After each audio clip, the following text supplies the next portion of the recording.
Den her lille bitte trekant er et redskab, som jeg bruger igen og igen. Jeg bruger rigtig meget i mit arbejde, når jeg taler med folk. Også når jeg underviser.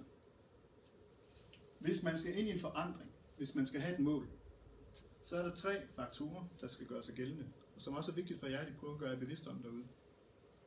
For det første, så skal det, I gør, det skal være vigtigt. Det kan være svært at se måske på lang afstand, men det skal være vigtigt. Det skal føles vigtigt for jer. Det, der er vigtigt med motivation igen, det er, at det behøver ikke nødvendigvis at føles godt og rart og sjovt, men I skal indse, at jeg bliver nødt til at gøre noget. Det her, det fylder for mig. Jeg skal have et arbejde, eller jeg skal have en ny kæreste, eller hvad katten det nu kan være derude, eller jeg skal tabe mig.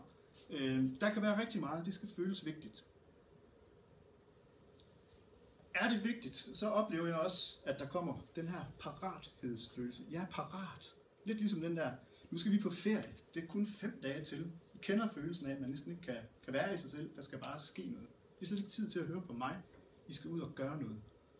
Jeg er parat til at gøre noget, og den sidste ting, der så mangler, det er tit, men jeg ved ikke hvad. Find den metode, man tror på, er god som metode. Og lige så vigtigt, find den metode, som man tror på, passer godt til dig.